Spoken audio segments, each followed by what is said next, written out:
नमस्कार, बहुत स्वागत है आप सभी दर्शकों का। आप देख रहे हैं आज की खबर और मैं हूं आपके साथ प्रगति ठाकुर। पश्चिम बंगाल में अगले साल विधानसभा के चुनाव है। चुनाव के पहले भाजपा अभी से काफी सक्रिय नजर आ रही है। 2011 से लगातार सत्ता में मौजूद ममता बनर्जी को इस बार भाजपा घुसपैठ के मुद्दे पर घेरने की कोशिश कर रही है। बीते कई चुनावों में ममता बनर्जी विपक्ष को हवा तक लगने नहीं दे रही है। हर बार चर्चा होती है कि बंगाल में सियासी फेरबदल हो सकता है, लेकिन दीदी का दबदबा कायम रहता है। लेकिन इस बार बंगाल में चुनाव के पहले भाजपा ने घुसपैठ और एसआईआर का मुद्दा उठाकर ममता बनर्जी की सरकार के सामने बड़ी चुनौती पेश कर दी है। भाजपा आरोप लगा रही है कि ममता सरकार में बांग्लादेश के घुसपैठियों को पनाह दी जा रही है। राष्ट्रीय सुरक्षा के साथ टीएमसी सरकार खिलवाड़ कर रही है। कोलकाता में प्रेस कॉन्फ्रेंस करके अमित शाह ने एक तरफ से पश्चिम बंगाल में चुनावी अभियान का शंखनाद कर दिया। एक तरफ शाह ने ममता सरकार पर सवाल दागे तो दूसरी तरफ ममता बनर्जी ने भी शाह का नाम लिए बिना दुशासन और दुर्योधन की संज्ञा से नवाज दिया है। अब ममता बनर्जी ने कहा कि बंगाल में चुनाव आते ही भाजपा बेबुनियादी आरोप लगाने लगती है, लेकिन जनता को सब पता होता है। एक तरफ बांग्लादेश में हिंदुओं पर आए दिन हिंसा की खबरें भी सामने आ रही हैं और दूसरी ही तरफ बंगाल में बांग्लादेश के नागरिकों की तरफ से घुसपैठ हो रहे हैं। अब बंगाल के पड़ोस में शेख हसीना का तख्तापलट के बाद वहां की बड़ी नेता खालिदा जिया का निधन और तारिक रहमान की वापसी ने बांग्लादेश में काफी कुछ बदल दिया है। भारत के खिलाफ हमेशा षड्यंत्र रचने वाला पाकिस्तान की खुफिया एजेंसी आईएसआई इस समय बांग्लादेश में आपदा के बीच अवसर भी तलाश रही है। बांग्लादेश में भारत विरोधी ताकतें एकजुट हो रही हैं। बांग्लादेश में हिंदुओं का उत्पीड़न और बंगाल में घुसपैठ का मुद्दा इस बार बंगाल के चुनाव में काफी जोर पकड़ सकता है। अमित शाह ने बंगाल में चुनावों के पहले कोलकाता से पहली ही प्रेस कॉन्फ्रेंस में घुसपैठ को मुद्दा बनाकर ममता सरकार को घेरने की कोशिश शुरू कर दी है। फिलहाल सबसे पहले शाह और ममता बनर्जी के बयान सुनते हैं, उसके बाद डिबेट में आज पश्चिम बंगाल में आने वाले चुनाव को लेकर तैयारियां और खासकर बांग्लादेश में हो रहे हिंदुओं पर अत्याचार पर चर्चा करेंगे। पहले ये बयान सुनिए। कश्मीर की बॉर्डर पर घुसपैठ क्यों नहीं होती है, सिर्फ बंगाल में क्यों होती है? क्योंकि आपकी निगहबानी में घुसपैठ कराई जाती है और बंगाल को धीरे धीरे डेमोग्राफी चेंज कर कर आपकी वोट बैंक को पुख्ता करनी चाहती है।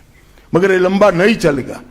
बंगाल की जनता अब जान गई है और इसके खिलाफ लामबंद भी हो रही है। पूरा भरोसा है कि 2026 में बंगाल में 2/3 बहुमत के साथ भारतीय जनता पार्टी की सरकार बनेगी।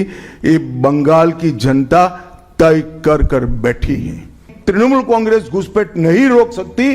बंगाल की डेमोग्राफी खतरनाक तरीके से बदल रही है और आने वाला समय बहुत चिंताजनक है। ক্ষমতায় আছো বলে উদ্ধত্ত দুরাচারী দাঙ্গাকারী ব্যভিচারী দুঃশাসনকারী বিভ্রান্তিকারী অত্যাচারী স্বৈরাচারী।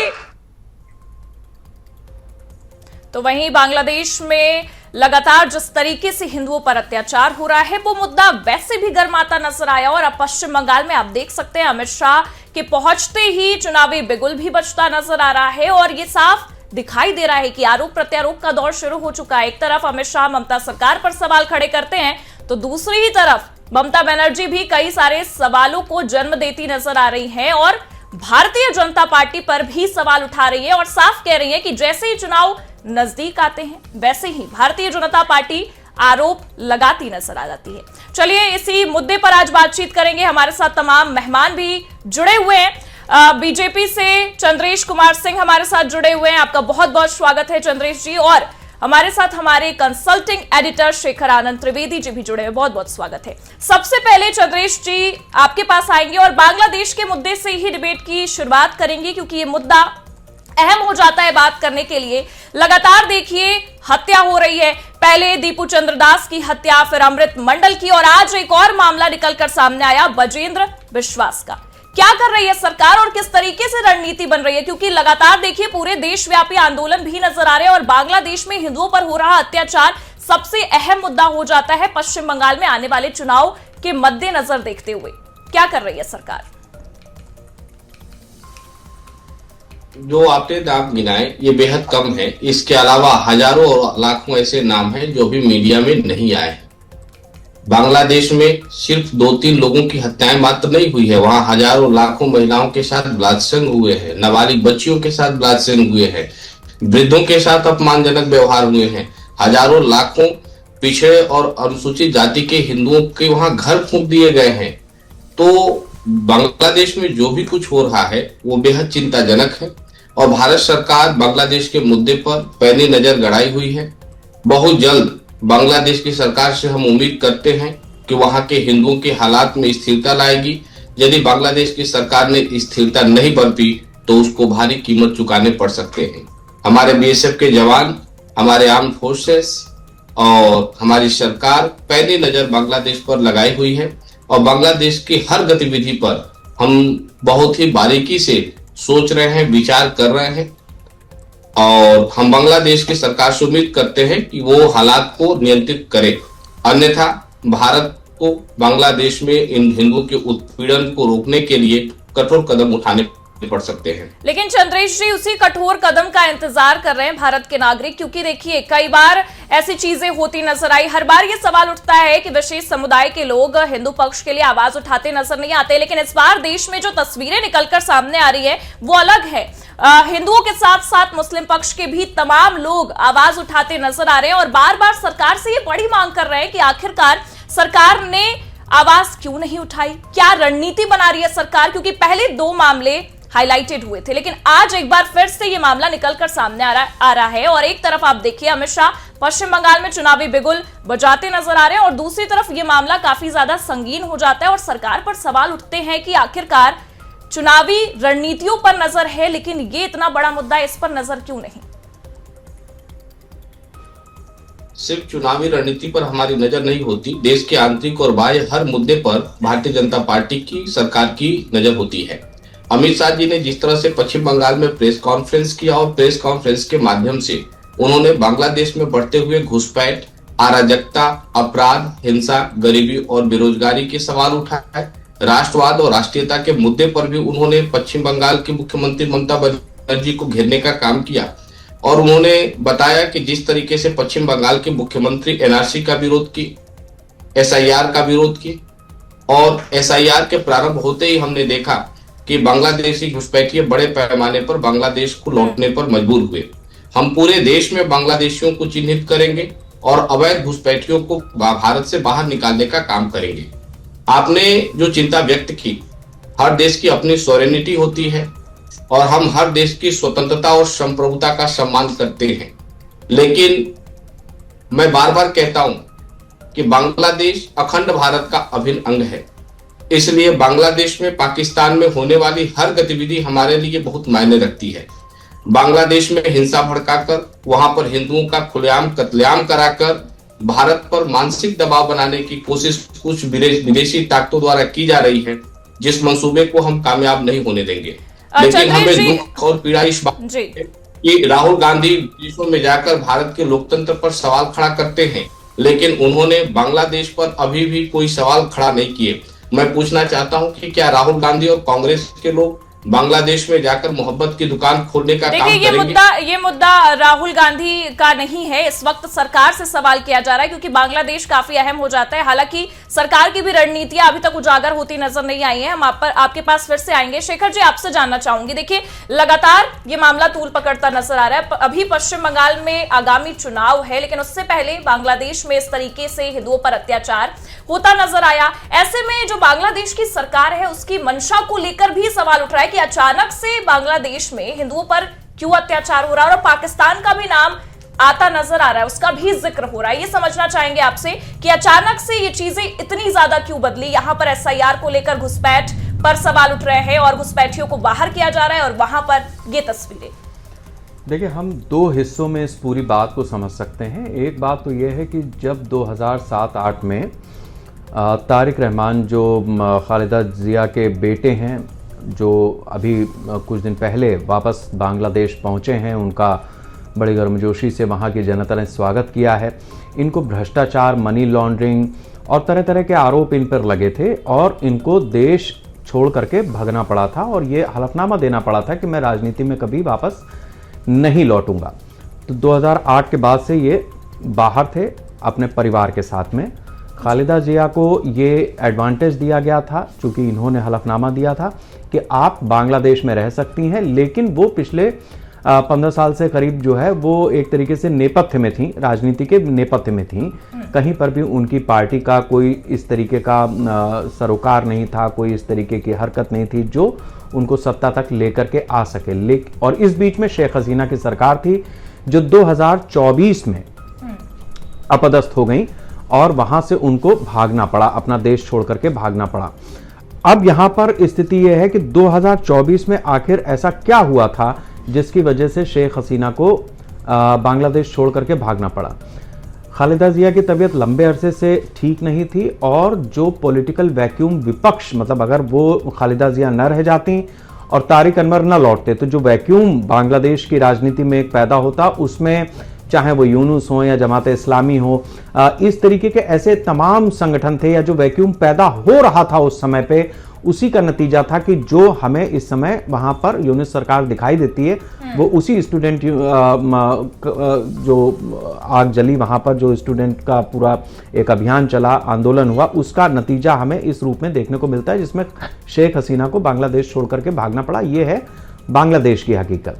अब इसमें बांग्लादेश में देखिए, जब भी कोई भी मुस्लिम देश होगा, खासतौर से पाकिस्तान या बांग्लादेश, यहां पर अगर उनको किसी भी तरीके से अपने आप को वर्ल्ड वाइड न्यूज चाहिए तो सबसे बेहतर है कि आप अल्पसंख्यकों पर अत्याचार करो। अब बांग्लादेश में हिंदू अल्पसंख्यक है, वहां पर हिंदुओं को मारा जा रहा है और आज से नहीं, लगातार मारा जा रहा है। जब से बांग्लादेश बना है तब से मारा जा रहा है, उससे पहले से मारा जा रहा है। तो बांग्लादेश की जो समस्या है वो एज इट इज है। अलग अलग सरकारें आती रही जाती रही, बांग्लादेश में भी और हिंदुस्तान में भी। इस बीच में 1971 में वो जंग होती है जहां पर पूर्वी पाकिस्तान, पश्चिमी पाकिस्तान अलग अलग हो जाता है और बांग्लादेश का उदय हो जाता है। अब आइए आप वापस हिंदुस्तान पे।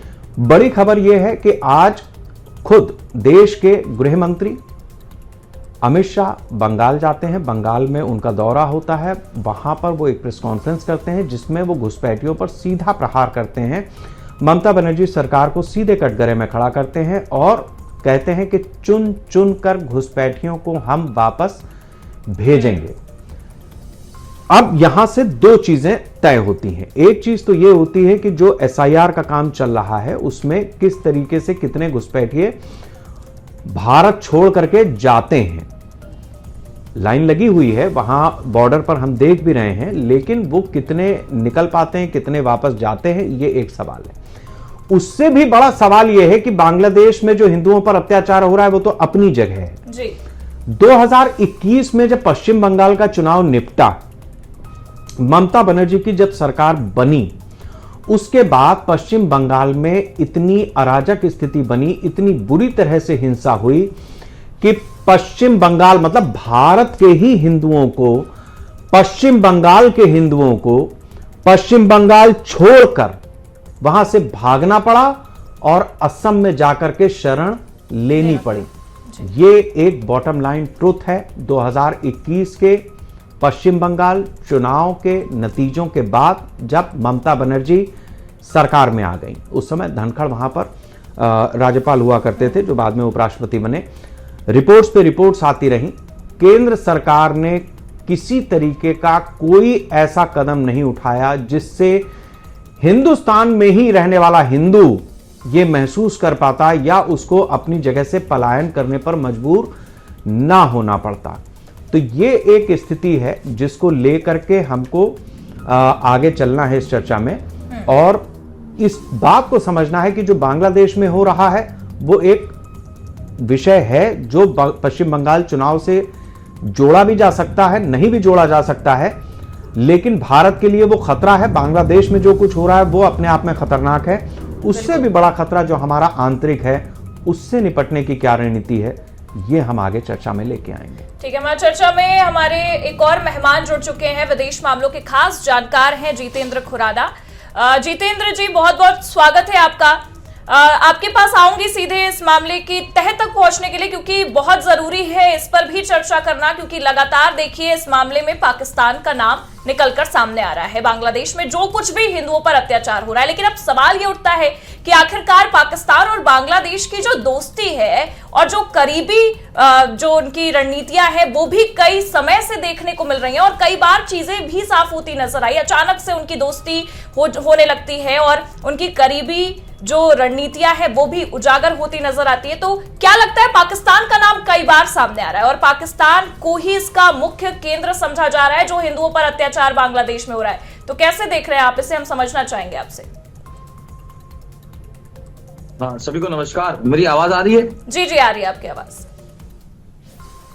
अच्छा, थोड़ा सा मैं यहाँ पर करेक्शन करना चाहूंगा। मेरे नाम के साथ विदेश मामलों के जानकार लिख दिया गया है। मैं विदेश मामलों का जानकार नहीं, बांग्लादेशी हिंदू और पाकिस्तान हिंदू और हिंदू विषयों पर मैं एक शोध करता हूँ और लेखक हूँ। तो विदेश मामलों के जानकार, या तो आपकी कुछ गलतफहमी होगी, तो मैं मतलब जिसका एक्सपर्ट नहीं हूँ मैं क्लेम नहीं करना चाहता। इसको कृपया बदला जाए, मेरा आपसे निवेदन है। पहली बात, ठीक है, हम वो बदल देंगे। तो बांग्लादेशी हिंदुओं और पाकिस्तानी हिंदुओं की बात आएगी तो उसके ऊपर मैं तब आप लिखिए हिंदू मैनिफेस्टो। मैं हिंदू मैनिफेस्टो के नाम से ही हमेशा न्यूज चैनल पर बैठता हूँ। हाँ, बांग्लादेशी हिंदुओं और पाकिस्तानी हिंदुओं के विषय पर अगर यदि बात आएगी, मैं आपको एक बात ये कहना चाहता हूँ कि पाकिस्तान बांग्लादेश में जो हिंदुओं पर अत्याचार होते हैं, इसका केंद्र पाकिस्तान नहीं है, वो बांग्लादेश ही है और वो इस्लामिक कट्टरपंथ ही है। वो पूरे दुनिया में जहां पर भी अगर एट्रोसिटी हो रही है, वो उसका केंद्र, उसकी सोच जो है वो इस्लामिक कट्टरपंथ है। उसका कोई एक कंट्री नहीं है कि वही पाकिस्तान से ड्राइव हो रहा है, ऐसा नहीं कहा जा सकता। एक बात। दूसरी बात ये है, मैंने अपनी पिछली तरह में भी कहा था कि एक नेहरू लियाकत पैक्ट हुआ था 8 अप्रैल 1950 को। पिछली सरकारें सभी की सभी विफल हुई हैं उसको लागू करवाने में। उसके आधार पर पाकिस्तान और बांग्लादेश से चर्चा करने में कि भाई ये हमारे उसमें क्लॉजेज हैं कि भारत जो है बांग्लादेश और पाकिस्तान के जो अल्पसंख्यक हैं उनसे बात कर सकता है कि इनके ऊपर अत्याचार हो रहे हैं, उनकी रिपोर्ट मतलब मांग सकता है और उनमें इंटरवीन भी कर सकता है। उसके बाद इंदिरा मुजीबर एक्ट भी हुआ, पैक्ट भी हुआ। तो सरकार, भारत सरकार नहीं कर रही। अभी मैं एक बात यहाँ पर कहना चाहता हूँ, देखिए, प्रश्न चिन्ह खड़ा करें तो बराबर सब पे खड़ा करें। ठीक है, ये बात भी सच है कि कांग्रेस इस मामले में बिल्कुल विफल रही, लेकिन मैं हमेशा ये देखता हूँ कि आज भारतीय जनता पार्टी की, मेरे को नहीं मालूम करे 7, 8, 9 राज्यों में तो सरकार होगी, ठीक है ना, लेकिन माननीय अमित शाह जी हमेशा उन राज्यों में से बांग्लादेशी घुसपैठियों को बाहर निकालने की बात करें जहां उनकी सरकार नहीं है। बड़ी बात यह है कि पहले आप अपने राज्यों से तो निकाल के दिखाइए, आसाम से निकाल के दिखाइए ना, बांग्लादेश से भी, बंगाल से भी निकालिए, बिल्कुल निकालिए, गिन गिन के निकालिए। दिल्ली देखिए, दिल्ली जो सेंटर है बांग्लादेशी मुस्लिम घुसपैठियों का, जहां पर केंद्र की सरकार भी अपनी है और स्टेट गवर्नमेंट भी बीजेपी की है, और तो और दिल्ली हाई कोर्ट का 2002-2003 का ऑर्डर भी है कि बांग्लादेशी घुसपैठियों को बाहर निकाले जाए। 100 के आसपास दिल्ली का ऑर्डर है, 100 घुसपैठी प्रतिदिन निकाले जाए। तो दिल्ली से निकालो। आपके सवालों का जवाब ले लेते हैं हम चंद्रेश जी से, क्योंकि ये सवाल अहम है। क्या कहेंगे चंद्रेश जी, क्योंकि साफ कहना रहा जितेंद्र जी का कि जिस तरीके से जहां जहां बीजेपी शासित राज्य जो नहीं है वहां से घुसपैठिए निकाले जाते हैं, लेकिन जहां जहां आप राज कर रहे हैं, जहां आपके सीएम बैठे हुए हैं, वहां से क्यों नहीं हटाया जाता है? निकालने की बात ही बात होती है। मेरे पास कम से कम 7-8 स्टेटमेंट है माननीय मोदी जी की। आज की प्रेस कॉन्फ्रेंस को बारीकी से सुने और अमित शाह जी ने क्लियर कर दिया कि जब बांग्लादेश में घुसपैठिए आते हैं, असम में घुसपैठिए आते हैं, तो वहां की लोकल पुलिस, वहां का लेखपाल, वहां का कानून गो, वहां का तहसील थाना क्या करता है, कैसे उनको आधार कार्ड बन जाता है, कैसे उनको राशन कार्ड बन जाता है। तो बड़े पैमाने पर पश्चिम बंगाल में, असम में कांग्रेस की, ममता बनर्जी की सरकार ने ये जो सेकुलरिज्म का जो नारा लगाने वाली सरकारें हैं, इन लोगों ने बांग्लादेशी घुसपैठियों को पनाह दिया है, वोटर लिस्ट में नाम डलवाया है, आधार कार्ड बनवाया है, पैन कार्ड बनवाया है और सरकारी योजनाओं का लाभ ले रहे हैं। इसीलिए तो हम SIR कर रहे हैं, इसीलिए तो हम CAA की बात कर रहे हैं, NRC की बात कर रहे हैं। और जब हम SIR की बात करते हैं, CAA की बात करते हैं, NRC की बात करते हैं, कांग्रेस के पेट में दर्द होने लगती है, ममता बनर्जी के पेट में दर्द होने लगती है। आप सोचिए कि 2026 में पश्चिम बंगाल में चुनाव है, ममता बनर्जी चुनाव हार रही हैं और बांग्लादेश में हिंदुओं का कत्लेआम हो रहा है। आप इसको कनेक्ट करके देखिए, पश्चिम बंगाल में SIR होता है, पश्चिम बंगाल से बांग्लादेशी अवैध घुसपैठिए भर भर के बांग्लादेश भागने पर विवश होते हैं और बांग्लादेश में हिंदुओं का कत्लेआम होने लगता है। और ये कांग्रेस, ममता बनर्जी, ये तृणमूल के लोग सेक्युलरिज्म का राग आलाप रहे हैं। इन लोगों ने सुनियोजित तरीके से भारत में घुसपैठ कराने का काम किया है और जिन भी सरकारों ने भारत में सुनियोजित तरीके से घुसपैठ कराने का कार्य किया है वो न सिर्फ घुसपैठ कराया है बल्कि राष्ट्रद्रोह करने का कार्य किया है। मुझे तो आश्चर्य है। मैं माननीय गृह मंत्री से मैं अनुरोध करता हूं को ममता बनर्जी सरकार को सिर्फ हराने के बारे में ना सोचे। चुनाव में तो भारतीय जनता पार्टी के कार्यकर्ता मजबूती से उनको हराएंगे। गृह मंत्री जी ने आंकड़े भी पेश कर दिए कि किस तरीके से हम हराएंगे, हमारा ग्रोथ पश्चिम बंगाल में क्या है, उस आधार पर उनको हराएंगे। ममता बनर्जी की सरकार को बर्खास्त करना चाहिए। और मैं इलेक्शन कमीशन से भी ये रिक्वेस्ट करता हूं कि पश्चिम बंगाल में तृणमूल कांग्रेस के लोगों ने, ममता बनर्जी और उनकी पार्टी ने जिस तरीके से पश्चिम बंगाल में बांग्लादेशी घुसपैठियों को पनाह दिया है, भारत की नागरिकता देने का कार्य किया है, उसको आधार बनाकर उनकी पार्टी की मान्यता भी रद्द होनी चाहिए। आज अमित शाह जी ने प्रेस कॉन्फ्रेंस के माध्यम से कहा कि हम अब केरल में घुसपैठ को बंद कर दिए, गुजरात में घुसपैठिए बंद कर दिया हमने, असम में भी जब से भारतीय जनता पार्टी की सरकार बनी है घुसपैठिए बंद हो गए और हम प्रत्येक घुसपैठिए को चिन्हित कर रहे हैं। पूरे देश से घुसपैठियों को चिन्हित करके बांग्लादेशी घुसपैठियों को बांग्लादेश वापस भेजने का कार्य करेंगे। लेकिन पश्चिम बंगाल में जो हिंसा हो रही है, और पश्चिम बंगाल में हिंसा आज से नहीं हो रही है, पश्चिम बंगाल में जब चुनाव आता है वहां हिंसा शुरू हो जाता है, हिंदुओं का कत्लेआम शुरू हो जाता है। इस बार तो 2 कदम आगे बढ़कर हिंसा हुआ है। पश्चिम बंगाल की आग बांग्लादेश के हिंदुओं तक पहुंची है और मुझे उम्मीद है, पूरा विश्वास है कि पश्चिम बंगाल चुनाव में वहां की जनता ममता बनर्जी उनकी पार्टी को सबक सिखाने का काम करेगी। ठीक है चंद्रेश जी, आपने जो बात कही है उसमें आप जिस तरीके से आंकड़े रख सकते हो अगर कि पश्चिम बंगाल के अलावा, जैसा आपने बताया कि असम से या अन्य राज्यों से जो बांग्लादेशी लगातार वापस भेजे जा रहे हैं, या दिल्ली से ही जैसा अभी चर्चा में आया, तो अगर कोई आंकड़ा हो आपके पास तो आप उस आंकड़े को भी रख सकते हैं। मेरा बड़ा सवाल यह, चूंकि आपने ये कहा कि चुनाव जब आते हैं तो हिंसा होती है पश्चिम बंगाल में, मेरे पास दूसरा आंकड़ा है। 2021 में जब चुनाव संपन्न हुए, आप वहां पर 75 सीटें जीत करके आते हैं, विधानसभा के अंदर मुख्य विपक्षी दल हो जाता है भारतीय जनता पार्टी का, और ममता बनर्जी की वहां पर फिर भी पूर्ण बहुमत के साथ में सरकार बनती है, और उसके बाद जो हिंदुओं पर पश्चिम बंगाल में अत्याचार होते हैं वो हिंदू अपने ही देश में भाग करके असम में, बिहार में, छत्तीसगढ़ में, अलग अलग राज्यों में वो शरण लेता है। आपने तब 156 का इस्तेमाल नहीं किया। आज आप गृह मंत्री से अपील करके क्या कहना चाह रहे हैं? नहीं, बिल्कुल आप सही बात कह रहे हैं और इसमें कोई दो राय नहीं है कि पश्चिम बंगाल में ममता बनर्जी जी की सरकार ने पुलिस प्रशासन को, सरकारी मशीनरी को आगे करके हिंदुओं का कत्लेआम और उत्पीड़न करने का काम किया है। न सिर्फ कत्लेआम और उत्पीड़न करने का काम किया है बल्कि बांग्लादेश की घुसपैठियों को नागरिकता देने का भी कार्य किया है, उनका फर्जी तरीके से आधार कार्ड और सरकारी योजनाओं को लाभ देने का भी कार्य किया है। और ये कार्य बहुत पहले हो जाना चाहिए, लेकिन यदि हम अभी सरकार गिरा देते तो लोग कहते कि भारतीय जनता पार्टी पश्चिम बंगाल में जीत नहीं पा रही है इसलिए उन्होंने सरकार गिरा दिया। तो इसके लिए आपने अपने देश के हिंदुओं को मरने के लिए छोड़ दिया। लोकतांत्रिक तरीके से पश्चिम बंगाल में भारतीय जनता पार्टी की सरकार बनाएंगे, चुन चुनकर घुसपैठियों को बाहर फेंकने का काम करेंगे और ममता बनर्जी जी और उनकी सरकार पश्चिम बंगाल के साथ साथ इस देश का पूरा हिंदू समाज भी ये चीज जानना चाहता है कि अगर आपकी सरकार पश्चिम बंगाल में नहीं बनेगी, केंद्र में आप बने हुए हैं, चुनाव के बाद अगर ममता बनर्जी की सरकार बनती है तो हिंदुओं का अगर कत्लेआम होगा तो आप नीरों की तरह बंसी बजाएंगे क्या? अगले 5 साल इंतजार करेंगे क्या 2031 तक?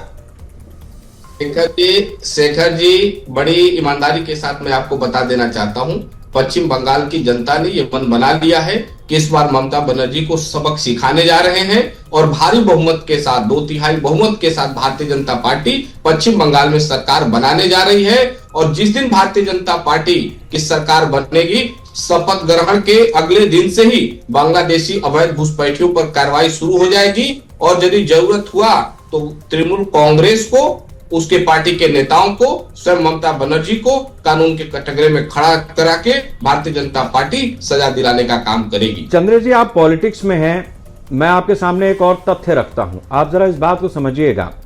भारतीय जनता पार्टी 24 घंटे 365 दिन अगर राजनीति के रूप में सक्रिय रहती है, चुनावी मोड में रहती है, तो ममता बनर्जी का भी जो तरीका है वो कुछ इसी तरीके का है।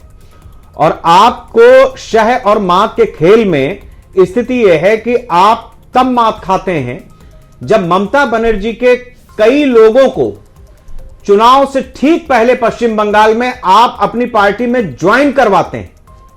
आप मार्क कीजिएगा जो मैं कह रहा हूं, 2021 के विधानसभा चुनाव से ठीक पहले पश्चिम बंगाल में बड़ी तादाद में तृणमूल के नेता आपकी पार्टी में ज्वाइन हुए, और स्थिति यह थी कि वो ज्वाइन होने के बाद चुनावी नतीजे आने के साथ ही द सेम डे छोड़ करके चले गए, इस्तीफा दे करके चले गए। अगर जीत गए थे तो इस्तीफा दे करके चले गए और वापस तृणमूल कांग्रेस में गए। आपकी अपनी पॉलिटिकल सिनेरियो के अंदर, संगठन के अंदर इस तरीके तक की सेंधमारी ममता बनर्जी कर चुकी हैं, फिर पश्चिम बंगाल का हिंदू आप पर क्यों भरोसा करे? आप कहते रहिए जो आप कह रहे हैं। अरे जब आप जीतेंगे तब आप हिंदुओं को बचाएंगे। कम्युनिस्टों के जाने के बाद पश्चिम बंगाल में लोगों ने उम्मीद किया कि ममता बनर्जी वहां के लोगों को न्याय दिलाएंगी, वहां के हक हुकूक की रक्षा करेंगी, लोगों को रोजगार देंगी, विकास का कार्य करेंगी। लेकिन आज देखा जाए तो पश्चिम बंगाल में गरीबी और बेरोजगारी चरम पर है। वहां पर ममता बनर्जी कम्युनल पॉलिटिक्स करती हैं और बहुत दिन हो गया उन्होंने जनता को भरमा के रखा। अब तो लोग, अमित शाह जी ने कहा कि लोग कह रहे हैं कि इनसे अच्छे तो कम्युनिस्ट थे। तो पश्चिम बंगाल की जनता जान चुकी है ममता बनर्जी बेनकाब हो चुकी हैं, उनकी हर एक्टिविटी को लोग जान चुके हैं। जैसे ही SIR शुरू हुआ, लाखों की तादाद में बांग्लादेशी अवैध घुसपैठिए नदी पार करके बांग्लादेश लौट गए, और इस दृश्य को पश्चिम बंगाल की जनता ने देखा कि उनके हक का खाना बांग्लादेशी घुसपैठिया कैसे खा रहे थे और बांग्लादेश में पश्चिम बंगाल में ममता बनर्जी कैसे उनको खिला रही थी। अब वहां की जनता ये जान चुकी है कि ममता बनर्जी के साथ उनका विकास संभव नहीं है। ऐसे में भारतीय जनता पार्टी वहां मजबूत विकल्प है और भाजपा के अलावा वहां पर कोई विकल्प नहीं है, इसलिए कि लेफ्ट वहां पर नामो निशान नहीं बचा, कांग्रेस का नामो निशान नहीं है, और भारतीय जनता पार्टी ने वहां के लोगों के हक और हुकूक की न सिर्फ लड़ाई लड़ने की बात कही है, बल्कि बांग्लादेशी घुसपैठियों को बाहर करके वहां के लोगों को न्याय भी दिलाने का काम हम करेंगे, और वहां पर विकास की एक नई गाथा लिखने का भी काम करेंगे। और पश्चिम बंगाल की ठीक है चंद्रेश जी, मैं आता हूं आपके पास। मैं जरा जितेंद्र जी का रुख करता हूं। जितेंद्र जी, मैं आता हूं आपके पास। चंद्रेश जी, जितेंद्र जी, मैं आपसे दो चीजें समझना चाहूंगा यहां पर। इसमें कोई दो राय नहीं है कि अंतर्राष्ट्रीय हिंदुओं को लेकर के जो आपकी रिसर्च है, जिस तरीके से आप हिंदुओं को लेकर के दुनिया भर के चिंतित रहते हैं, आपकी रिपोर्ट्स हैं, आपकी जो स्टडी है, उसमें कहीं कोई दो राय नहीं है, और बहुत सारी चीजें ऐसी हैं जो आप तथ्यों के साथ में रखते हैं। लेकिन अभी मैं ये समझना चाहता हूं कि देश के अंदर जो हिंदू हैं, जैसा मैंने जिक्र किया कि पश्चिम बंगाल में भी चुनावी नतीजे आने के बाद हिंदुओं को अपने ही देश में एक राज्य से दूसरी जगह पलायन करना पड़ा, और बड़ी तादाद में करना पड़ा। उनमें से कई ऐसे हैं जो अभी भी वापस अपने घर 5 साल के बाद भी नहीं लौट पाए हैं।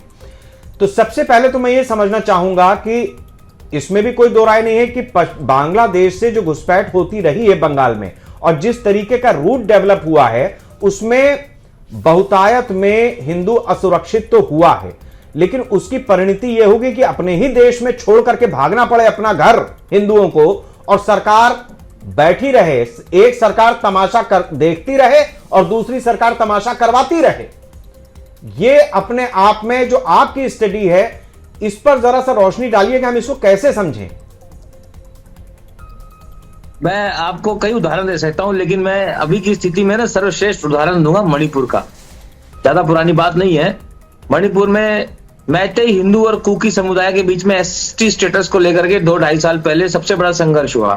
पूरे मणिपुर के अनेक मैतेई हिंदुओं से मेरा सीधा संपर्क रहा, और मैं क्या मैतेई कॉन्क्लेव भी करवाने वाला था, कुछ स्थितियों के कारण नहीं हुआ। एक बड़ा कॉन्क्लेव था वो। मैं लेकिन आपको एक बात कहूं, 60,000 मैतेई असम के अंदर, मणिपुर के अंदर ही शरणार्थी हो गए। छोटा सा राज्य, मणिपुर में भाजपा की सरकार, केंद्र में भाजपा की सरकार, पुलिस से आपके पास है, जो आर्मी अगर आपको डिप्लॉय करनी है आपके पास है, सारी आप फोर्स आपके पास है, उसके बाद भी जो है मैते हिंदू 60,000 के आसपास मणिपुर में शरणार्थी हो गए अपने और लगभग जहां तक मुझे याद है एक आंकड़ा था शायद लगभग 300 कम ज्यादा भी हो सकता है लेकिन 300 के आसपास हिंदू मंदिर तोड़े गए।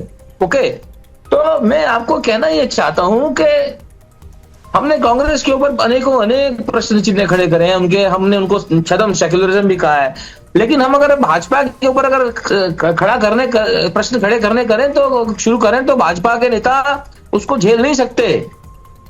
वो ज्यादा से ज्यादा हमारे ऊपर एक राजनीतिक कार्य कर सकते हैं। मैंने देखिए मैं पहला व्यक्ति हूं जिसने उनको छदम हिंदुत्व बोला है।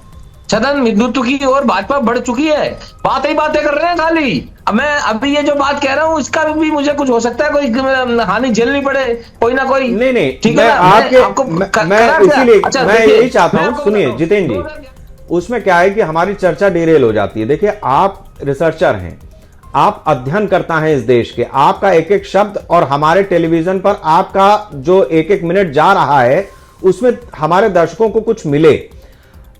आरोप आप मत लगाइए, वो तो हम अपनी तरफ से लगा ही रहे हैं। बीजेपी चंद्रेश जी से हम जम करके सवाल पूछ रहे हैं। मैं आपके सामने मैं चाहता हूं कि आप हमारी जनता के सामने वो फैक्ट्स रखें, वो कारण रखें, चाहे वो बीजेपी हो या कांग्रेस हो या ममता बनर्जी हो, कोई भी पार्टी हो।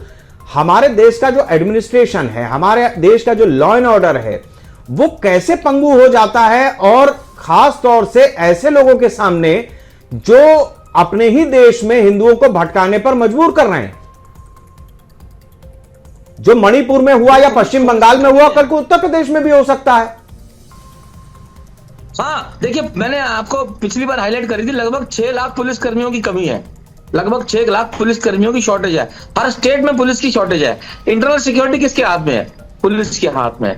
अगर आप एवरेज ड्यूटी देखेंगे 8 घंटे से 16 घंटे ड्यूटी है एक पुलिसकर्मी की, उसको नींद नहीं मिलती है, 3 घंटे 4 घंटे नींद मिलती है, 18 घंटे 24 घंटे तक की ड्यूटी है। अगर हर राज्य सरकार सबसे पहला काम ये कर दे, अपने यहाँ पर पुलिस फोर्स की जो शॉर्टेज है उसे कंप्लीट कर दे, मैं आपको कहना यह चाहता हूं कि ये शरणार्थी वाली समस्या 90% सॉल्व हो जाएगी, 90% सॉल्व हो जाएगी। क्योंकि उसके लिए आप देखिए दिल्ली में 75 लगभग मेरे ख्याल से 1.25 लाख पुलिसकर्मी है, 75-80 हजार के आसपास यहाँ पर है, 40 हजार की शॉर्टेज है। उसमें देखिए मेरे ख्याल से 50 हजार कितने तो लगभग वीआईपी सिक्योरिटी में लगे हैं, बाकी बचता क्या है? बाकी बचता क्या है? अब आप जो मेरे ख्याल से पूरी दुनिया में कितने सिटीजन्स के ऊपर एक पुलिसकर्मी होना चाहिए, वो दिल्ली जैसे भारत में सबसे कम है, मतलब सबसे कम आंकड़ा है। इतना अगर हम झेलना चाह रहे हैं, हम उसको डिप्लॉय हम उनको हैंडल करना चाह रहे हैं, तो हमें सफिशिएंट पुलिस फोर्स चाहिए। अब ये तो state and law and order का विषय है ना। अगर पुलिस फोर्स की कमी पूरी हो जाए, और दूसरा मॉडर्नाइजेशन की आवश्यकता है। देखिए हम फिल्मों में देखते थे 30 साल पहले अमेरिका की फिल्म में पुलिस वालों के पास हेलीकॉप्टर होता था 30 साल पहले।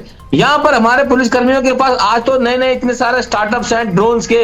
अरे हर थाने के पास एक ड्रोन तो दो कम से कम, कैमरा एक ड्रोन। आजकल बच्चे उड़ा रहे होते हैं, छोटे बच्चे कैमरा वाला पॉडकास्ट वाले उड़ा रहे होते हैं, और यूट्यूब पे वीडियो बनाने वाले ड्रोन कैमरा उड़ा रहे हैं। हमारे पुलिस थानों के पास ड्रोन कैमरा नहीं है। मतलब हम किस आधार पर हम अपने आप को चौथी सबसे बड़ी हम महाशक्ति बोले और क्या क्या हम बोल सकते हैं, लेकिन हमारे को अपने आप के अंदर परिवर्तन लाने पड़ेंगे। मैंने जो 2 पॉइंट रखे हैं कि एक पुलिस जो शॉर्टेज है उसको पूरा किया जाए, दूसरा पुलिस फॉर्म का पुलिस फोर्स का मॉडर्नाइजेशन चाहिए, उनको इक्विपमेंट चाहिए, उनके पास एक फास्ट मतलब आर्टिफिशियल इंटेलिजेंस की। देखिए अभी थोड़े दिन पहले क्या हुआ, दरियागंज में कुछ लोगों ने पुलिस मोटरसाइकिल पे किसी ने कुछ चेन स्नैच करी, तो उन्होंने Israeli face detection AI use करके उनको पकड़ा, तो उनको लेना पड़ा। मैं कहता हूं हर थाने में ये जब जरूरत पड़ती है तभी क्यों याद आता है? हर थाने में इस चीज की एक होनी चाहिए कि एआई डिटेक्शन, फेस डिटेक्शन को आदमी कहां मूव कर रहा है, और कम से कम ड्रोन कैमरास होने चाहिए, और एडवांस वायरलेस जो कम्युनिकेशन है वो चाहिए, डेटाबेस चाहिए।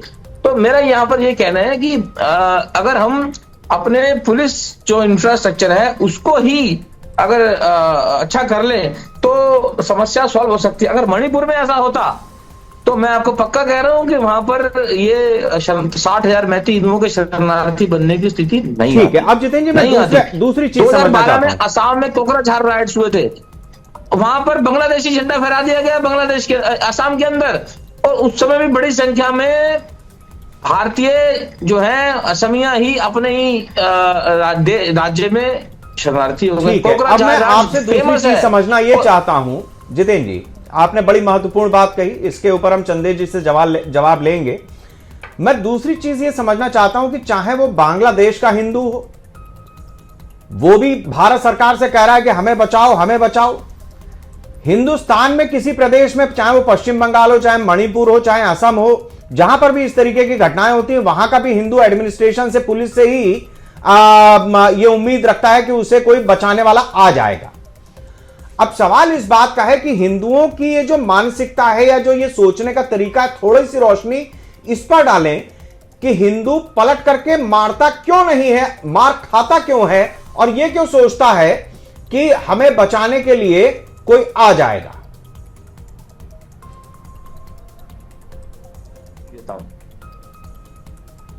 मणिपुर में 60,000 मैतेई हिंदू शरणार्थी हो गए, पर मैं आपको बताऊं वहां के मैतेई हिंदुओं ने इतना बोल्डली, इतना ब्लंटली अपने आप को डिफेंड किया है, जिसके लिए उनको 1000 सैल्यूट किए जाए तो भी कम है। मैतेई हिंदुओं तो पूरे देश के, पूरी दुनिया, पूरे भारत के, विश्व के हिंदुओं के लिए उदाहरण है, जिन्होंने अपने लिए संघर्ष किया तब जबकि सरकार साथ में नहीं है।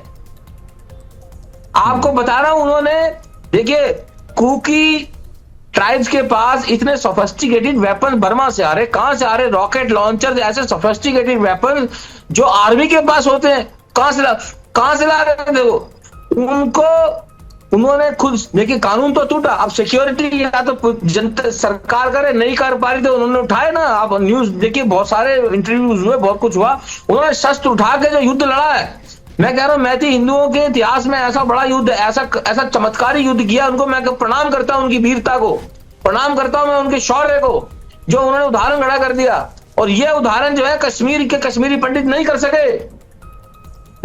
और देखिए, खालिस्तान टेररिज्म के समय यह बात छुपा दी जाती है। मैं आपको बताऊं, सबसे बड़ा जीनोसाइड अगर कहीं हुआ है वो कश्मीर में नहीं हुआ है, वो पंजाब में हुआ है, पंजाबी हिंदुओं का। और पंजाबी हिंदुओं ने बड़ी ब्लड, देखिए, वहां से भी पलायन हुआ है, लेकिन वहां के अनेक नेताओं ने बड़ी बोल्डली लड़ाई लड़ी है। ऐसा नहीं है कि हिंदू समाज हमेशा सरकार की तरफ देखता है, लेकिन एक बात यह भी है कि हिंदू जब लड़ना शुरू करते हैं तो हर सरकार उसके विरुद्ध एक्शन लेती है। हर सरकार में हिंदुओं को जेलों में डाला जाता है और पीछे कोई नहीं आता। हमारे पास ऐसा, हिंदू समाज के पास ऐसा कोई सिस्टम नहीं है कि अगर कोई पीछे कोई जेल चला जाए तो उसके घर बार को कोई पूछेगा। तो त्याग देना पड़ता है, ये तो त्याग का धर्म है। या तो सूली चढ़ जाओ, आज हमारे साथ भी कुछ हो जाए तो पीछे कोई नहीं आएगा। यहां तक कि देखिए, शंकराचार्य जी के साथ भी कोई नहीं खड़ा होता। मैं आपको सत्य बता रहा हूं, कटु सत्य है। शेखर जी। ठीक है चंद्रेश जी, अब आपके सामने दो चुनौतियां हैं। एक तो यह है कि भाई केंद्र हो या राज्य हो, बहुतायत में आपकी सरकारें हैं। मणिपुर का जहां जिक्र किया वहां पर भी आपकी सरकार है।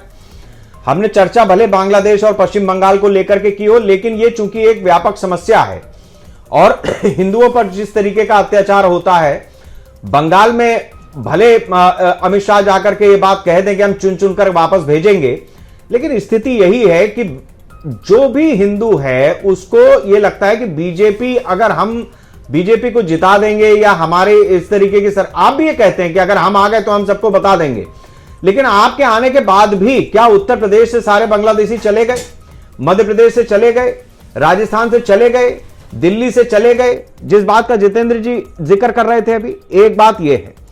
दूसरी चीज यह है कि हमारे थानों को, हमारी पुलिसिंग को, मान लीजिए आप भर्ती करने में फिर भी समय लगे, लेकिन जो अपग्रेडेशन है वो करने में भी सरकारें चूक रही हैं।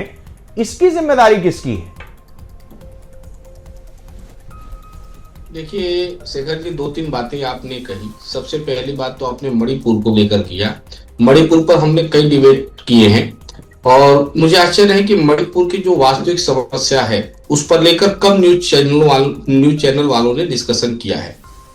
मणिपुर की समस्या या पूर्वोत्तर की जो इंटरनल इश्यूज हैं उसके लिए कांग्रेस रिस्पॉन्सिबल है। मणिपुर में आर्टिकल 371 देकर वहां के नागरिकों को, वहां के लोगों को 2 भागों में बांटना, ये कहना कि 10% की जो लैंड एरिया है वहां 90% पहाड़ी लोग तो रह सकते हैं, लेकिन 10% लैंड पर जो मैतेई रहते हैं वो हिल स्टेशनों में नहीं जा सकते, वो पहाड़ों की तरफ नहीं जा सकते, घर मकान नहीं बना सकते। और स्वाभाविक है कि वहां 10% भूमि पर जब बड़े पैमाने पर आबादी का बोझ बढ़ता है, क्योंकि ऊपर के लोग नीचे आ सकते हैं, नीचे के लोग ऊपर नहीं जा सकते, तो वहां पर प्रॉब्लम तो क्रिएट होगा। तो इस प्रॉब्लम की जड़ में जाने की जरूरत है। अब उसमें हम कुछ बदलाव करें तो आप तो कहेंगे कि भैया हम तो अल्पसंख्यकों के हितों के साथ अन्याय कर रहे हैं, हम तो हिंदू मुस्लिम कर रहे हैं। नहीं, हम क्यों कांग्रेस कहेंगे? ने इस देश में जो समस्या पैदा की है वो इतनी आसानी से खत्म हो नहीं है। जितेंद्र जी ने भी ये बात कही है, जितेंद्र जी ने तो बाकायदा कोटेड करके ये बात कही है कि हिंदुओं को सबसे बड़ा डर यही रहता है कि अगर वो कुछ करेंगे तो उनके पीछे कौन खड़ा होगा। अभी आप आगे हैं, सरकार हैं, आप करिए ना, कौन रोक रहा है? हम कर रहे हैं। अब वहां हालात काबू में है और धीरे धीरे वहां की सारी समस्या, पूर्वोत्तर की समस्याएं जो भी हैं, नागालैंड के बहुत सारे प्रॉब्लम्स को, असम के प्रॉब्लम्स को हमने सॉल्व किया, आगे कर भी रहे हैं। असम के मुख्यमंत्री ने स्पष्ट कहा कि यहाँ 40% तो बांग्लादेशी घुसपैठिए हैं, इनको गिन गिन कर बाहर करने की आवश्यकता है और हम उस दिशा में SIR करा रहे हैं, चिन्हित कर रहे हैं, हम उनको बाहर करने का काम पूरे करेंगे। देश में, फिर आप गलत बोल रहे हैं, पूरे देश में SIR हो रहा है, असम में नहीं हो रहा है। असम में इसलिए नहीं हो रहा है क्योंकि वहां पर ऑलरेडी वहां असम का रजिस्टर जो है उसकी वजह से नहीं हो रहा है। अब उस रजिस्टर के आगे का मेरा मुंह मत खुलवाइए। ठीक है, वहां भी हम समस्या को देख रहे हैं। पूरे देश में बांग्लादेशी घुसपैठियों को लेकर हमारी नजर जो है बिल्कुल पार्की की तरह है। अभी इन्होंने, जितेंद्र जी ने कहा कि हम छद्म हिंदू हैं। हम छद्म हिंदू होते तो हम एलानिया तौर पे संसद में बिल लाकर ये नहीं कहते कि 2014 तक जितने भी पाकिस्तान में, बांग्लादेश में वहां माइनॉरिटी कम्युनिटी के जो लोग हैं, हिंदू हैं, वहां पर जो ईसाई हैं, सिख हैं, बौद्ध हैं, जैन हैं, वो 2014 तक जिन लोगों ने भारत में आ गए उनको नागरिकता देने का काम करेंगे। ये छद्म हिंदू का काम नहीं है कि जो बाबर के कब्र पर भगवा ध्वज गाड़ कर राम मंदिर बनाने का काम करेगा। छद्म हिंदू का काम नहीं है। छद्म हिंदू वो लोग हैं जो चुनाव में टीका लगाते हैं और चुनाव के बाद हिंदुओं को गाली। मुझे उत्तर देने दीजिए, झूठ बोला आपने। एक मिनट। पहली बात, आपने कहा कि 2014 तक के लिए, मैं आपको करेक्ट कर दूं, राजस्थान से बीजेपी गवर्नमेंट ने 2018 में 968 पाकिस्तानी हिंदुओं को डिपोर्ट किया है। आपने डिपोर्ट किया, आपकी सरकार ने, ऑन रिकॉर्ड बोल रहा हूं, आपकी सरकार ने, राजस्थान गवर्नमेंट ने, बीजेपी ने 968 पाकिस्तानी हिंदुओं को वापस भेजा थार एक्सप्रेस से। सुन लीजिए।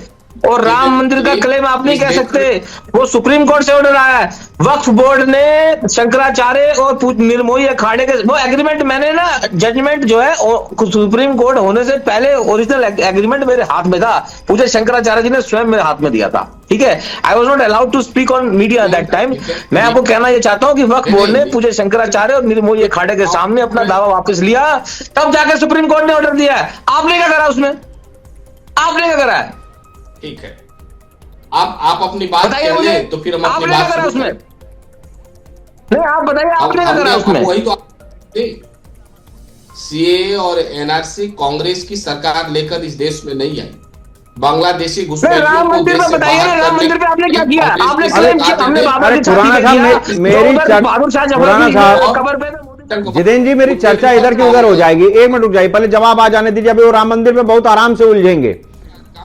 मसला हिंदुओं का है, पश्चिम बंगाल और बांग्लादेश का है, वहीं पर रहने दीजिए। अभी हम मणिपुर, असम तक तो घूम आए। शेखर जी, इन्होंने कहा कि 100 हिंदू को, हर 100 बांग्लादेशी घुसपैठियों को हर दिन सुप्रीम कोर्ट का ऑर्डर है, आप बाहर करिए। हाँ है। आपने आजाद भारत के 70 साल के इतिहास में कभी ऐसा देखा क्या कि भर भर के बांग्लादेशी घुसपैठिए पश्चिम बंगाल से बांग्लादेश भागने के लिए मजबूर हुए हों? जब SIR की हम, एक मिनट, जब SIR की हमने बात किया तो ममता बनर्जी ने कहा कि हम SIR नहीं होने देंगे। हमने कहा हम SIR कराएंगे, आप रोक के दिखाओ। हमने SIR कराया, सेंटर की टीम लगाई, वहां बाल का बाका कोई नहीं बिगाड़ सका। हमने मजबूती के साथ SIR करा रहे हैं और बांग्लादेशी घुसपैठिए पश्चिम बंगाल छोड़ने पर मजबूर हो रहे हैं, बोरा भर भर के मजबूर हो रहे हैं। और हम ये आपको विश्वास दिलाते हैं इस मंच के माध्यम से कि बहुत जल्द हम भारत को बांग्लादेश की घुसपैठियों से मुक्त करा लेंगे। नहीं मैं मुझे और जहां भी हमारे केवल पाकिस्तान की बात है, शेखर जी केवल बताएंगे। पाकिस्तान की बात और बांग्लादेश की बात नहीं है। विश्व में जहां भी हिंदुओं का उत्पीड़न होगा, भारत मजबूती के साथ खड़ा है। चलिए ठीक है, जितेंद्र जी कुछ कहना चाह रहे हैं, बताएं जितेंद्र जी। मैं आपको ये कहना ये चाहता हूँ एक बार ना, मैं आनंद जी देखिए, मैं आपको एक डेटा आपके मोबाइल पर भेजूंगा कि 2014 से पहले माननीय मोदी जी और अमित शाह जी बांग्लादेशी घुसपैठियों को निकालने के बारे में कितना बार बोल चुके हैं और किया क्या गया। मैं किसी एक पार्टी के समर्थन या विरोध में नहीं हूं, मैं देश हित की बात कर रहा हूं। ठीक बात मैं है। देश हित की बात कर रहा हूं। मैंने यहाँ पर पुलिस रिफॉर्म्स की बात करी, पुलिस रिफॉर्म करिए, पुलिस कर्मियों को पूरा करिए, अपने राज्यों में पूरा करिए, इक्विपमेंट लाइए, एडवांसमेंट लाइए। देखिए इस देश में आंतरिक सुरक्षा कैसे कितनी हमारे को तो सबसे अधिक आवश्यकता है। मैं तो कहूंगा अगर आप जरूरत पड़े तो सिक्योरिटी टैक्स लगाओ, अलग से सिक्योरिटी टैक्स लगाओ, ठीक है ना। और सिक्योरिटी, इंटरनल सिक्योरिटी होनी चाहिए ना, इंटरनल सिक्योरिटी है नहीं। आप एक बार, मैं शेखर जी आपको ये कहूंगा कि देखिए अगर आप बांग्लादेशी घुसपैठियों की बात कर रहे हैं ना, मेरा आपसे निवेदन है आप पूर्व पुलिस कर्मियों के साथ एक चर्चा करिए जिन्होंने बांग्लादेशी घुसपैठियों वाले मैटर को डील किया है।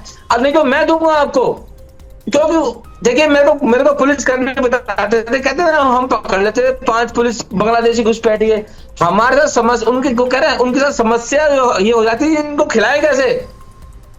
3-4 दिन मैंने रखे हुए हैं, औलाद में खिलाना मुश्किल है। फिर होता क्या था कि वो अगर कोर्ट का कोई ऑर्डर आ गया तो वो डिपोर्ट नहीं कर सकते, वो उनको किसी तरह ट्रेन से लेके जाते थे, वहां बीएसएफ के हवाले करते थे।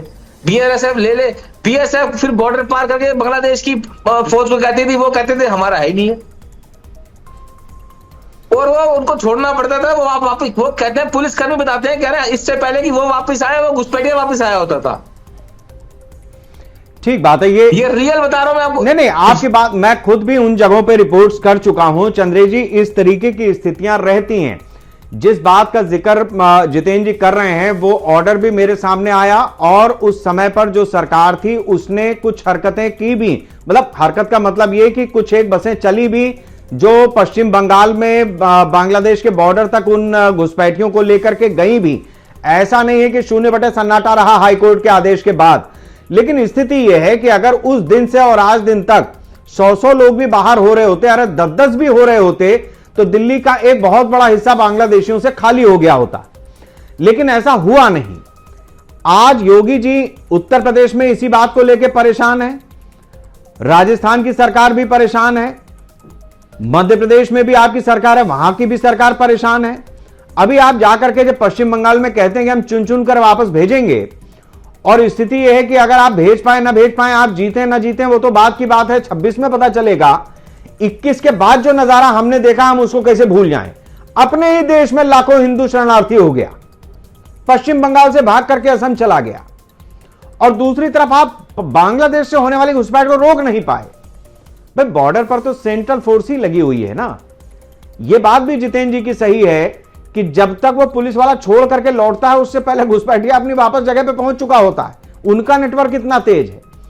तो इस नेक्सस को आप कैसे तोड़ रहे हैं, हमें थोड़ा सा आप भी बताएं इस चीज पे। आप कुछ तो कर रहे होंगे ना, कुछ चीजें तो आपके पास होंगी।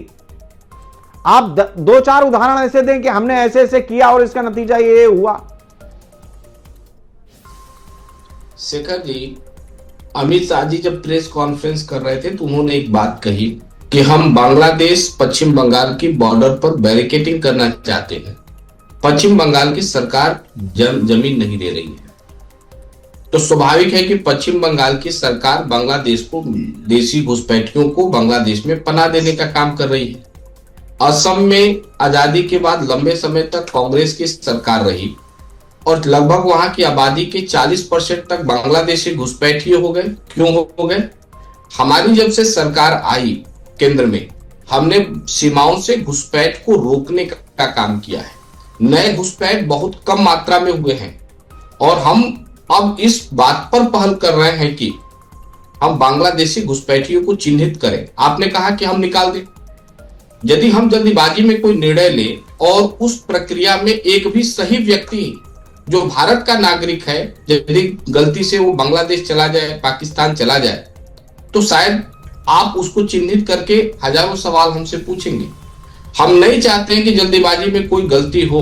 हम बारीकी से पूरे देश में मूल्यांकन कर रहे हैं और मूल्यांकन करने के बाद एक एक बांग्लादेशी घुसपैठियों की बारीकी से पहचान करा के उसे बाहर करने का काम करेंगे।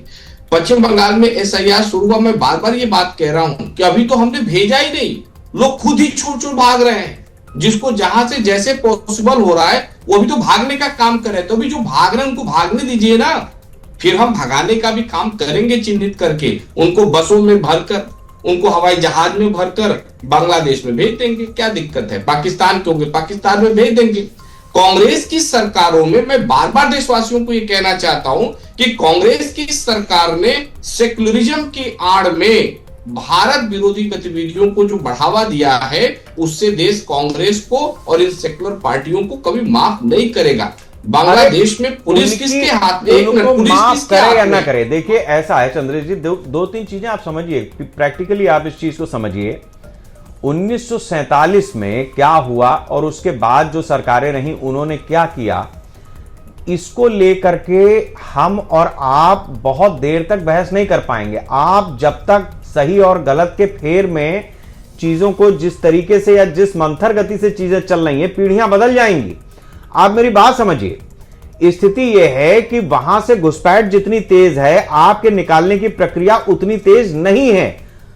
अगर पानी का फ्लो आप ट्यूबवेल से पानी आ रहा है और आप मग से पानी बाहर फेंक रहे हैं, गिलासी से पानी बाहर फेंक रहे हैं, तो कितना निकल पाएगा?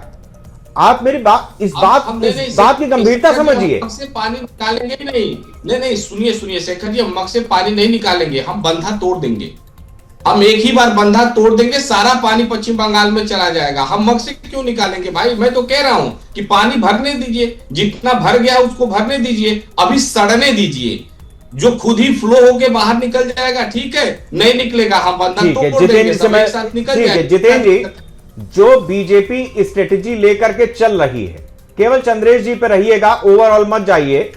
जो बीजेपी की स्ट्रेटेजी चंद्रेश जी बता रहे हैं, क्या आप इससे इत्तेफाक रखते हैं? और अगर नहीं तो स्ट्रेटेजी होनी क्या चाहिए?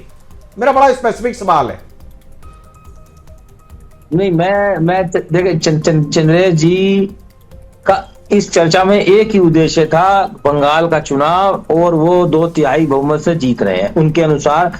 मेरी उनको पूरी शुभकामनाएं हैं, मैं किसी के समर्थन विरोध में इस चर्चा में नहीं। एक बात, आप 2/3 नहीं ले आए, आप जितनी 100 की 100 सीटें सारी की सारी ले आए आप, मेरी आपको पूरी शुभकामनाएं। लेकिन विषय वही का वही है।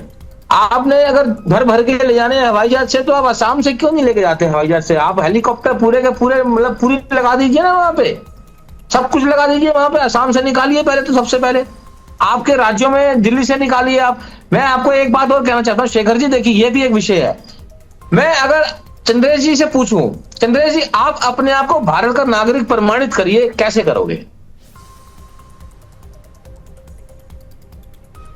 चंद्रेश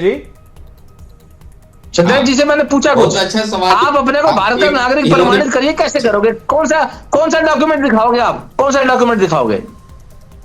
आपको कौन सा डॉक्यूमेंट चाहिए? पिछले 20 पीढ़ियों का हमारा डेटा हमारे तहसील में कानूनी वैधता होनी चाहिए। एक बात किसी और के लिए चाहिए तो बात अलग है, लेकिन मेरे पिछले कई 4 पीढ़ी का तो मैंने 4 पीढ़ी का तो अपने आंखों से देखा है। पिछले आजादी के पहले से आप भारत के नागरिक हो ही ना, क्या पता आप। मैं कहना ये चाहता हूँ कि इस देश में, भारत में एक सिटीजनशिप रिवॉल्यूशन चाहिए। कोई भी एक ऐसा डॉक्यूमेंट नहीं है जो ये प्रमाणित करता हो कि हम भारत के नागरिक हैं। ना आधार, ना वोटर आईडी कार्ड, ना पासपोर्ट, कोई डॉक्यूमेंट है ही नहीं।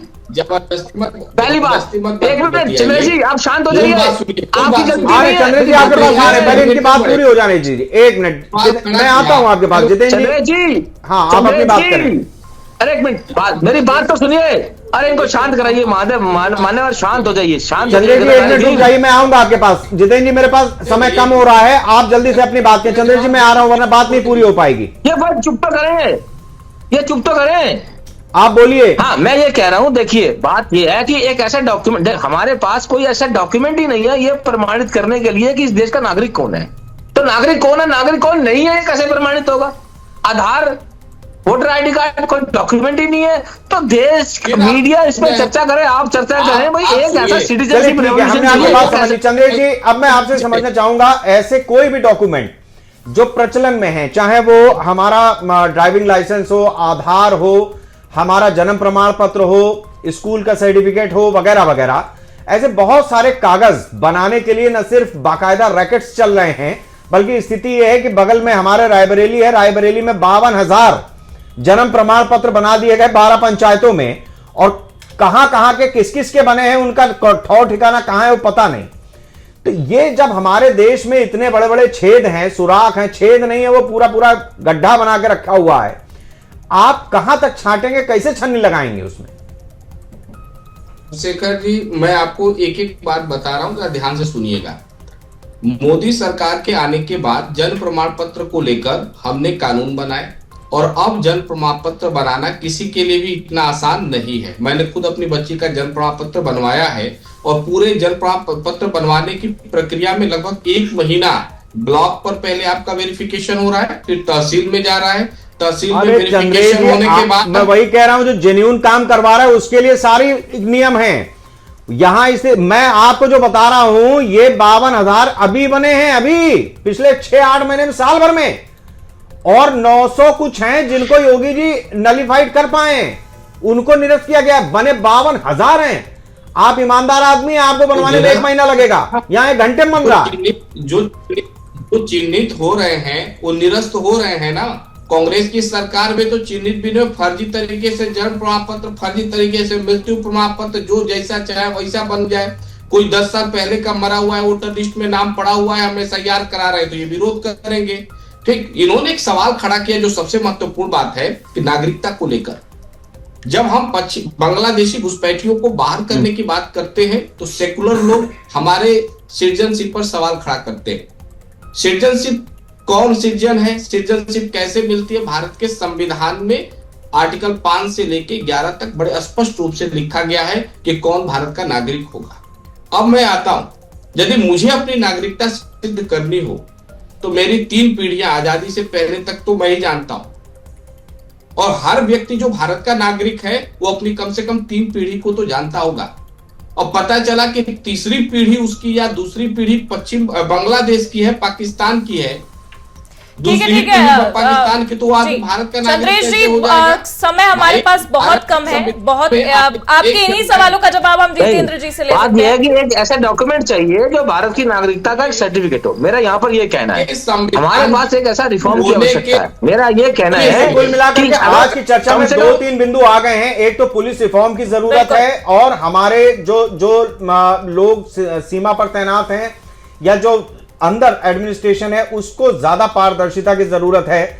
दूसरा, वो बांध बहाने तक का इंतजार, मतलब पानी भरने सड़ने तक का इंतजार चंद्रेश जी के मुताबिक अभी हमें करना पड़ेगा, और ये देखना पड़ेगा कि इस बीच में कितना हिंदू आतताइयों का शिकार होता है। चंद्रेश जी, बिल्कुल, मुख्य तौर पर अगर हम देखें तो इस चर्चा का सारा कंक्लूजन यही निकला कि बहुत चीजें हैं जो सुधार की जरूरत है, और बहुत सारी रणनीतियों पर सरकार को भी काम करने की जरूरत है, और सरकार का समर्थन करने की जरूरत विपक्ष के लोगों को भी है, और जनता का भी कह सकते हैं, ये जिम्मेदारी जनता की भी बनती है कि उन्हें भी समर्थन करना है। चलिए, आप सभी का बहुत बहुत शुक्रिया तमाम जानकारियों के लिए, क्योंकि समय कम था इसलिए बहुत कम जानकारियां ले पाए, लेकिन बहुत जरूरी अहम मुद्दे पर आज बातचीत हुई, जिस पर सरकार को लगातार घेरा जा रहा था। सवाल उठ रहे थे कि आखिरकार क्यों बांग्लादेश में जिस तरीके से हिंदुओं पर अत्याचार हो रहा है, जिस तरीके से लगातार हत्याएं हो रही हैं, उस पर सरकार क्यों नहीं आवाज उठा रही है। ऐसे में भारतीय जनता पार्टी की तरफ से भी चंद्रेश जी ने अपनी सारी प्रमुख बातें रखी हैं, लेकिन अभी भी कई मुद्दों पर सरकार को बात करने की जरूरत है, ऐसी रणनीतियां बनाने की जरूरत है जिससे हिंदू सुरक्षित रह पाए। तमाम जो पड़ोसी देश हैं वहां पर, क्योंकि माइनॉरिटी को वहां पर जिस तरीके से ट्रीट किया जाता है, वो तस्वीरें हमारे और आपके सामने हैं। फिलहाल के लिए इस चर्चा में बस इतना ही। आप बने रहिए हमारे साथ और देखते रहिए आज की खबर।